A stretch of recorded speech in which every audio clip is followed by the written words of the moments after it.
Olá, eu sou o professor Geisel Pires Carvalho, professor de História, e esse é o nosso canal Educa Mais Serrano. Deixe seu like, inscreva-se no nosso canal e ative o sininho das notificações. Nesse nosso encontro de hoje, nós daremos continuidade ao conteúdo que trata da Primeira Guerra Mundial, evento este que aconteceu de 1914 a 1918. Na aula anterior, nós falamos dos antecedentes e se deram antes do conflito propriamente dito. E nesse encontro de hoje, nós daremos destaque ao estopim da guerra, ou seja, o evento propriamente dito, as motivações que fizeram com que a guerra eclodisse, né? Tá certo? Então, nesse encontro de hoje, nós falaremos da guerra, né? Do estopim da guerra, do início da guerra. O estopim da Primeira Guerra Mundial foi o assassinato do arquiduque Francisco Ferdinando, que era herdeiro do Império Austro-Húngaro, e de sua esposa na cidade de Sarajevo, na Bósnia.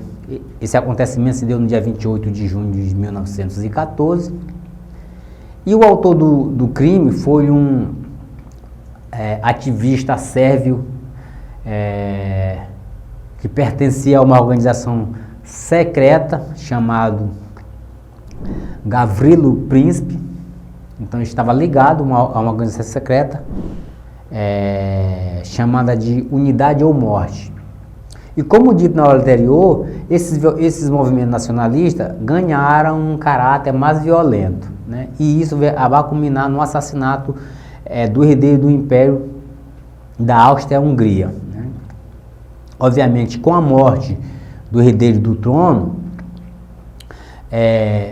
a Áustria-Hungria vai exigir reparações da Sérvia pelo ocorrido, né?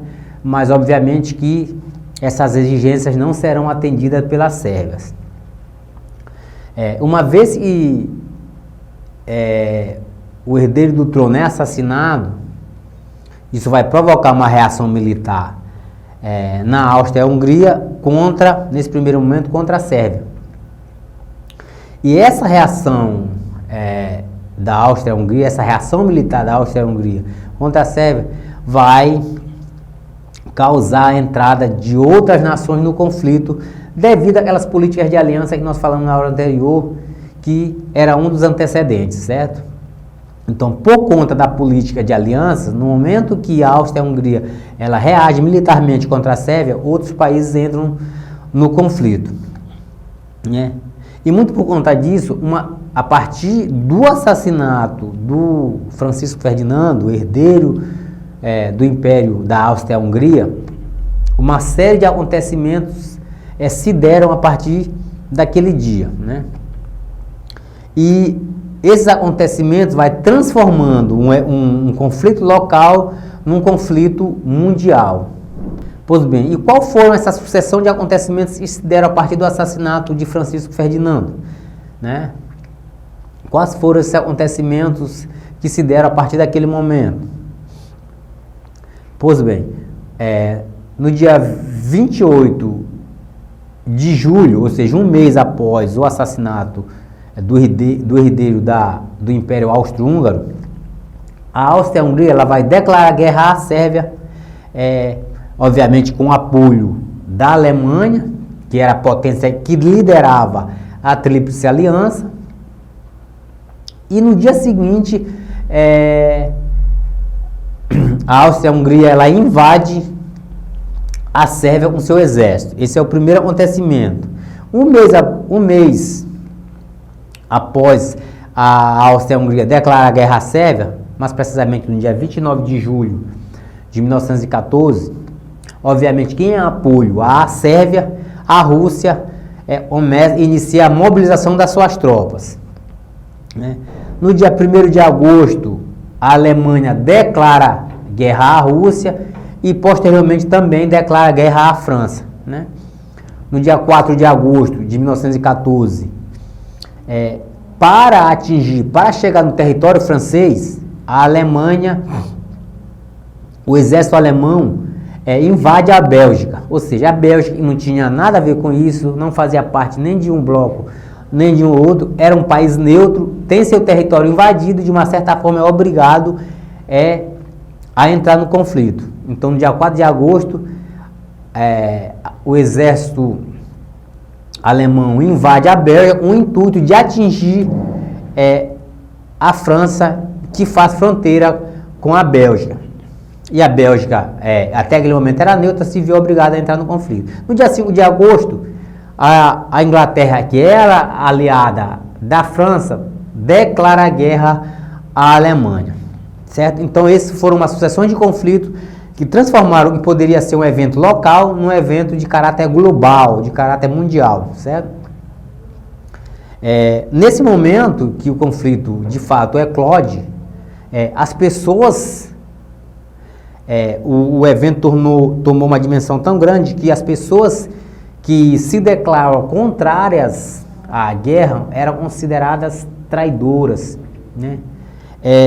Poucas pessoas tinham a consciência do que estava acontecendo, tinham a consciência do poder de destruição e os novos armamentos tinham. E aí, no caso das metralhadoras, das bombas, dos aviões, do submarino, do gás, o gás foi utilizado como arma de guerra, as metralhadoras que já tinham sido usadas na Guerra de Secessão Americana, na Primeira Guerra Mundial, elas passaram a ser automáticas, ter uma velocidade maior. Os aviões, pela primeira vez na história, foram usados como arma de guerra, assim como o submarino. E o gás também, com o avanço, o desenvolvimento da indústria química, o gás foi utilizado na Primeira Guerra como arma, certo? Então esta foi uma sucessão de acontecimentos que se deram a partir do assassinato do herdeiro do Império Austro-Húngaro.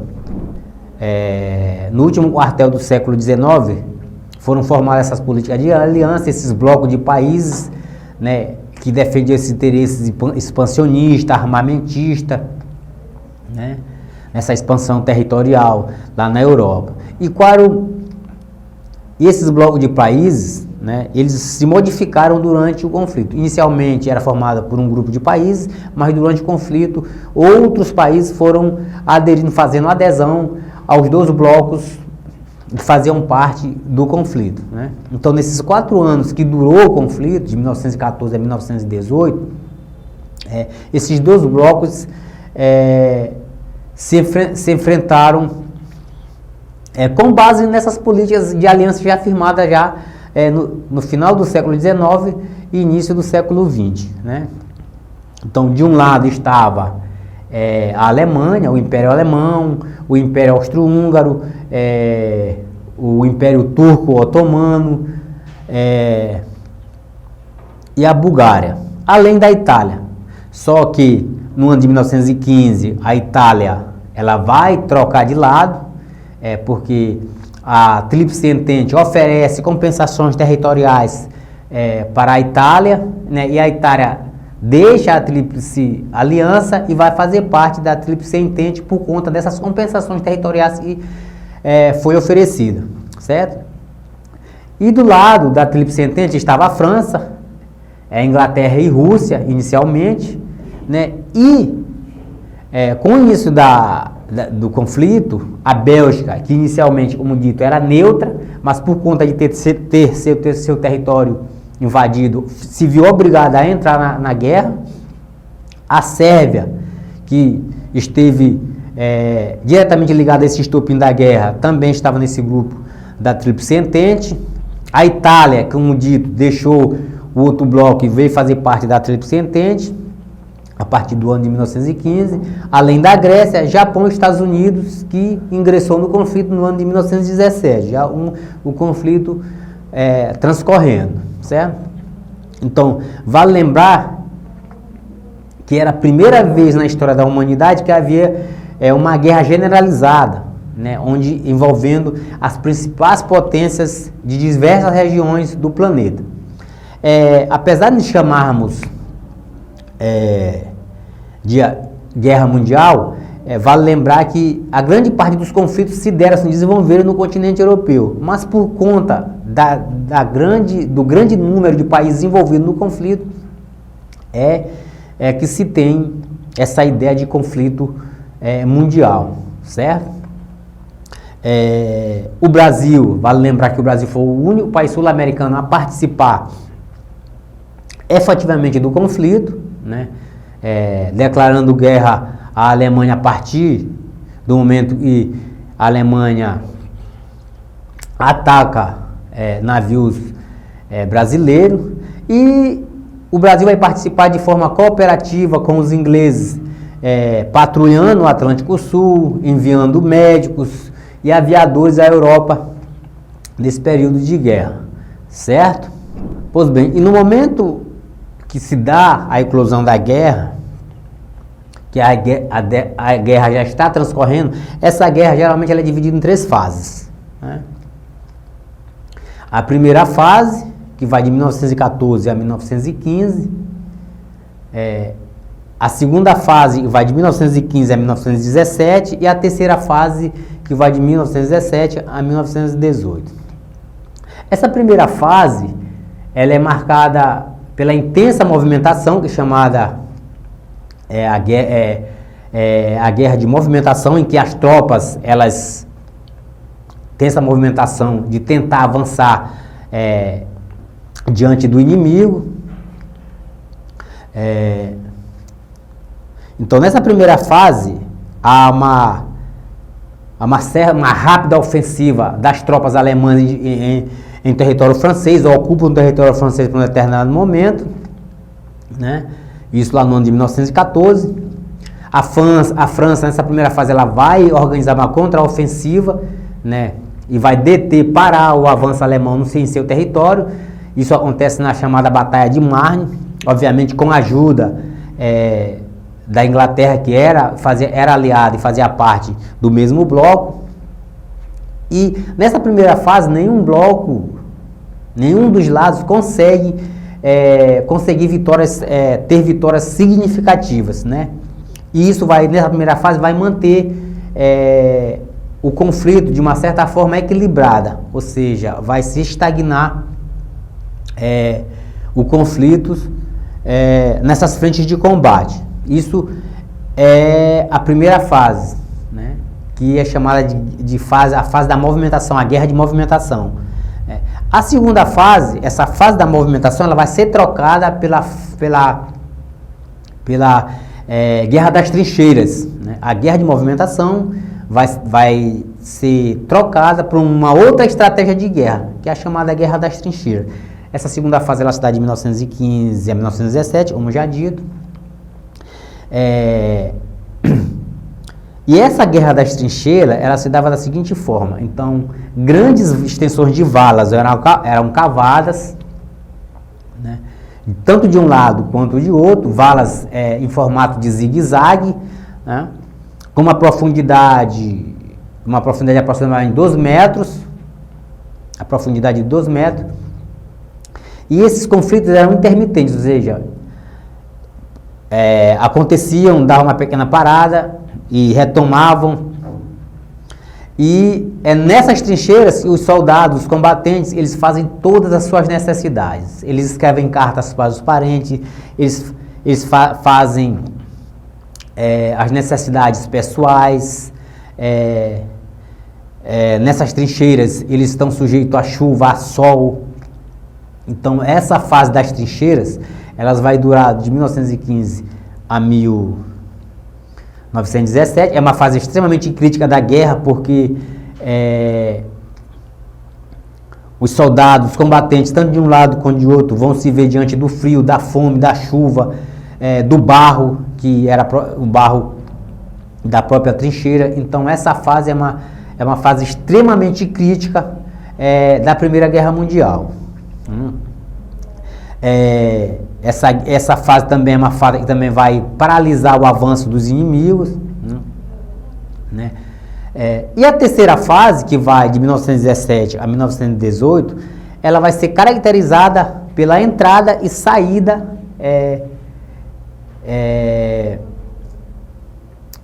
de outros países na guerra, né? Então, essa terceira fase, que se dá de 1917 a 1918, ela vai ser caracterizada principalmente pela essa entrada e saída de outros países no conflito.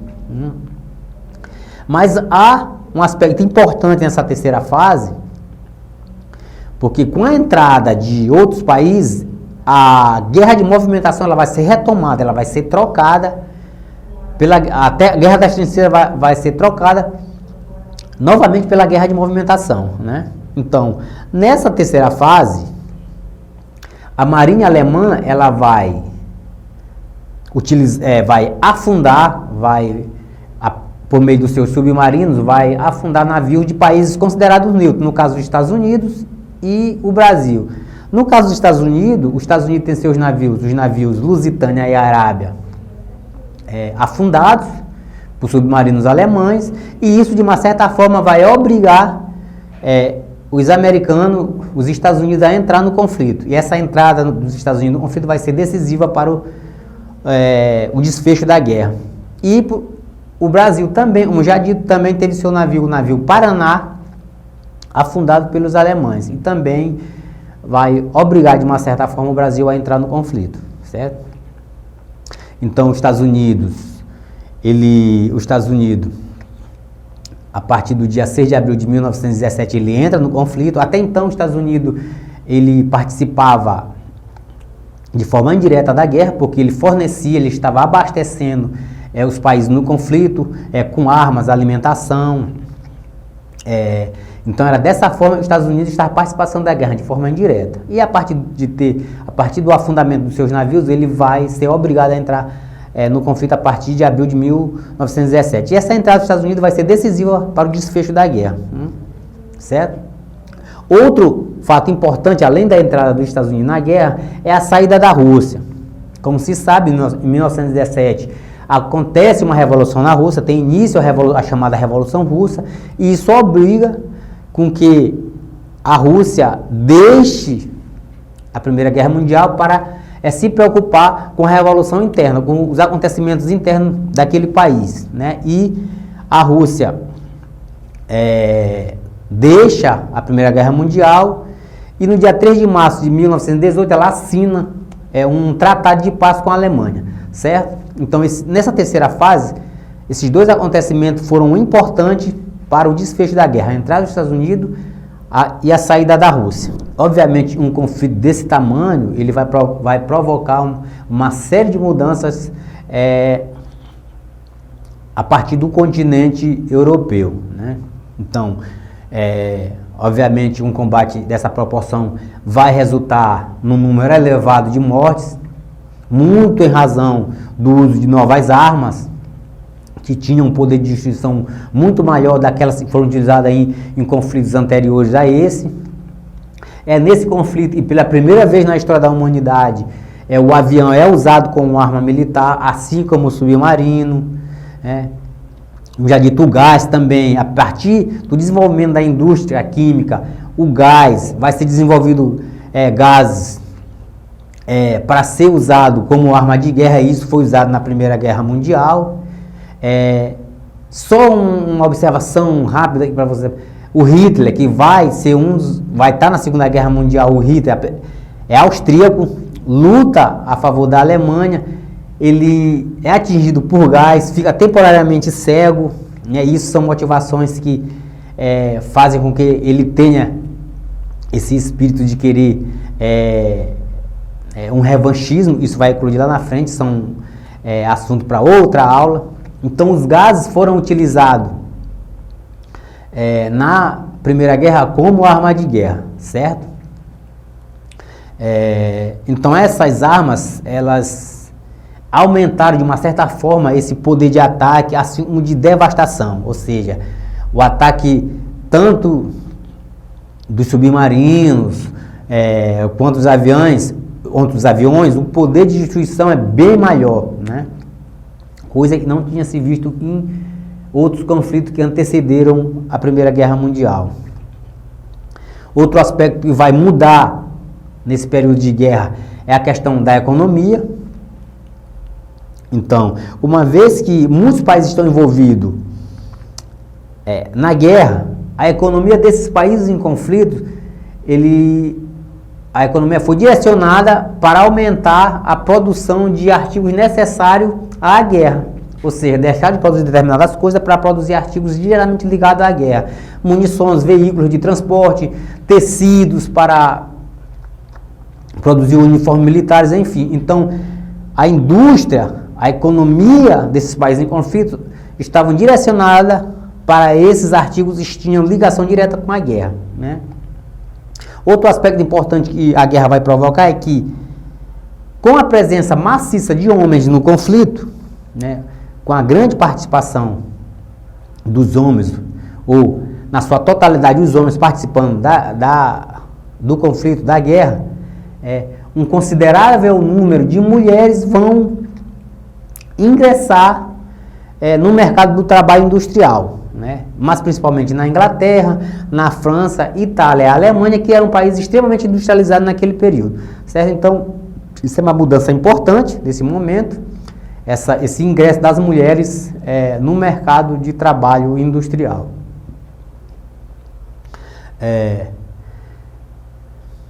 Assim como a economia direciona seus esforços para a guerra, né, e muito por conta da guerra, estruturas econômicas, as estruturas econômicas desses países em conflito, como estradas, fábricas, plantações, portos e muitos outros, são destruídos, né? E com isso vai haver a escassez de alimentos, o aumento dos preços das mercadorias vai aumentar pela pouca produção, vai haver racionamento de produtos e obviamente que a fome ela vai se espalhar por várias camadas da população, principalmente aquelas populações que se encontravam próximas às zonas de combate. Então isso são mudanças que decorreram do conflito. Então o conflito, além do combate, né, ele vai provocar mudanças em outras esferas desses países que estavam em conflito, diretamente em conflito na guerra, certo? E como se deu o fim do conflito? Como vai se dar o final do conflito, o final da Primeira Guerra Mundial? Pois bem, como já dito, houve determinadas mudanças que a guerra provocou, e uma dessas foi a fragilidade financeira dos países em conflito, né? E é nesse aspecto que os Estados Unidos vai entrar, né? Então, os Estados Unidos vai apoiar financeiramente, tanto financeira quanto materialmente, os países em conflito. Então, esse apoio financeiro e material vai ser dado pelo governo dos Estados Unidos ao entrar na guerra no ano de 1917, vai ser decisivo a favor da Tríplice Entente, né, e seus aliados. Então vai ser decisivo a entrada dos Estados Unidos para dar fim ao conflito. Com a entrada dos Estados Unidos, os recursos da Tríplice Entente é bem superior que os da Tríplice Aliança, né? Então, com a entrada dos Estados Unidos, com esse apoio material, financeiro, no início de 1918, as forças alemãs, as forças lideradas pela Alemanha, e no caso nós estamos falando da Tríplice Aliança, já se encontravam sem condições de sustentar os combates, certo? E sem condições de sustentar os combates, no dia 11 de novembro de 1918, a Alemanha ela assina o armistícios de guerra. E o que seria isso? Durante o conflito, o armistício é um acordo e os países envolvidos assinam para suspender as atividades de guerra. E a Alemanha ela assina o armistício suspendendo as atividades de guerra. Em outras palavras, a Alemanha admite que não tem mais condições de continuar na guerra e uma assinatura de rendição, né? Quando a Alemanha assina o armistício, ela assina em condições extremamente desvantajosas para ela, né? Por exemplo, ao assinar o armistício, a Alemanha aceita retirar suas tropas de todos os territórios ocupados durante a guerra, né? E no caso, parte das suas tropas estavam na França. Isso era um esforço muito caro, retirar essas tropas do território francês, uma vez que tinha que atravessar toda a Bélgica, né? Então isso custava muito caro, e nesse momento a Alemanha era um país fragilizado economicamente. Outro aspecto do armistício é que a Alemanha se via obrigada a devolver todos os materiais de guerra, no caso metralhadoras, canhões e outros materiais, para os países vencedores, né? Pagar pesadíssimas indenizações pelos territórios ocupados. Então esses foram alguns aspectos que estavam contidos nesse armistício assinado pela Alemanha, e como dito, extremamente desvantajoso. E após a assinatura do armistício, a rendição alemã vai se reunir na França, mais precisamente no Palácio de Versalhes, né? Os países vencedores, né? Vão se reunir em conferência para deliberar sobre o futuro dos países envolvidos na guerra, né? Então, após a rendição alemã e de seus aliados, foi realizado, como dito, no Palácio de Versalhes, na França, de janeiro de 1919 a janeiro de 1920, mais precisamente um ano, uma série de conferências, né, lideradas pelos representantes dos países vencedores, no caso Estados Unidos, Inglaterra e França. E essas reuniões, elas ficaram conhecidas como Conferência de Paz de Versalhes. E dentre as cláusulas contidas no Tratado de Versalhes, dentre essas cláusulas, nós trouxemos algumas, né, que obrigava a Alemanha a partir daquele momento, a partir da rendição, né, seguir algumas cláusulas contidas nesse pacto. A exemplo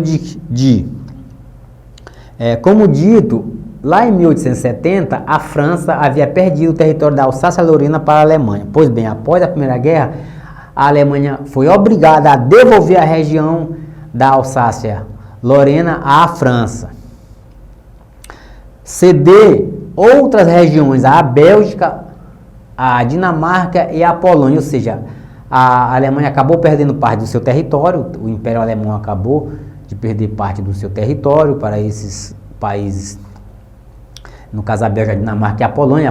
A Polônia é um país que vai surgir a partir da Primeira Guerra. Outro aspecto desse tratado é que a Alemanha estava obrigada a entregar quase todos os seus navios mercantes à França, à Inglaterra e à Bélgica, pagar uma enorme indenização aos vencedores. Essa indenização, ela girava em torno de 33 bilhões de dólares naquela época, né? Era obrigada a reduzir o poderio militar de seus exércitos a, no máximo, 100 mil homens. A Alemanha não poderia ultrapassar esse quantitativo de soldados. Ficou proibida de possuir aviação militar.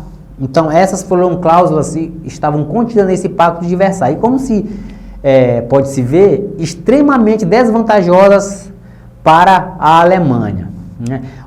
E muito dessas cláusulas vão provocar, né, a reação alemã lá na frente, na grande Segunda Guerra, na Segunda Grande Guerra, certo? Os alemães não vão aceitar, né, essas cláusulas, e em determinado período da história eles vão reagir contra essas cláusulas, e isso vai acabar culminando num segundo grande conflito. Mas isso é assunto para uma outra aula, certo? Pois bem, durante o Pacto de Versalhes, pensou-se em criar a Liga das Nações, que é um outro aspecto importante, né? E nesse período, após a guerra, além da Liga das Nações, nós vamos perceber a prosperidade americana, né, e a mudança no mapa da Europa, né? A Primeira Guerra, ela vai provocar essas mudanças, né? Além da criação da Liga das Nações, que tem por objetivo a manutenção da paz no mundo, os Estados Unidos vai se tornar grande potência mundial. Até essa Primeira Guerra, a Inglaterra era esse país que detinha esse posto de grande potência, vai perder para os americanos, e o mapa da Europa vai mudar com o final da guerra, né? Então, é no dia 28 de abril de 1919 que os membros dessa Conferência de Paz de Versailles aprovaram a criação da Liga das Nações, né? Essa liga, ela tinha sede na cidade de Genebra, na Suíça, né? Porém, a Liga das Nações, ela não teve muita efetividade, né? Uma vez que os Estados Unidos, a Rússia e a Alemanha não fizeram parte. Isso, de uma certa forma, enfraqueceu a Liga. Ou seja, a Liga não conseguiu dar o resultado que se esperava a partir da sua criação, certo? O mapa europeu, que tinha uma formação antes da Primeira Guerra, vai mudar após a Primeira Guerra. Então, o mapa da Europa, ela muda com o desaparecimento, por exemplo, dos impérios turco-otomano, o Império Alemão, o Império Russo e o Império Austro-Húngaro deixam de existir e novos países vão surgir, né? Com o desaparecimento desses impérios, novos países surgirão na Europa. Finlândia, a exemplo da Finlândia, da Estônia, da Letônia, Lituânia, Polônia, Tchecoslováquia, né, que hoje foi desmembrada. Hoje, o que era Tchecoslováquia após a Primeira Guerra mudou para a República Tcheca, hoje a República Tcheca e a Eslováquia. A Áustria, na Primeira Guerra, era a Áustria-Hungria, um só império, se tornaram Áustria, Hungria, e a Sérvia, que esteve envolvida no conflito, deixou de existir e no seu lugar surgiu a Iugoslávia, né? Que por conta da guerra da Iugoslávia, que teve início lá em 1990, a Iugoslávia também deixou de existir e deu origem a outros países independentes. E no caso, surgiram a partir da Iugoslávia a Croácia, a Bósnia, Herzegovina, Eslovênia, Macedônia, Montenegro, Sérvia e Kosovo. E são países que surgiram a partir da guerra da Iugoslávia, que teve início em 1990. Então, o mapa europeu, que era antes da guerra, né, após a guerra, teve uma mudança. A geopolítica europeia teve uma mudança, um surgimento de novos países, de novas repúblicas e o desaparecimento desses impérios já citados, que tiveram diretamente envolvidos no conflito, né? Após a Primeira Guerra, como dito, que os Estados Unidos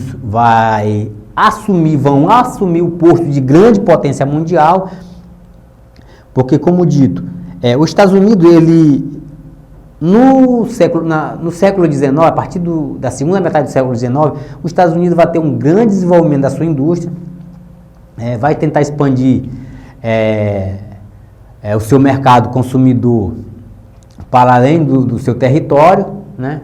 E com a Primeira Guerra Mundial, com o desenvolvimento da sua indústria, os Estados Unidos, ele, no primeiro momento, ele é um país neutro, que vai participar da guerra de forma indireta, abastecendo os países em conflito, né, com alimentação, com armas e outros suprimentos necessários para aquele momento, né?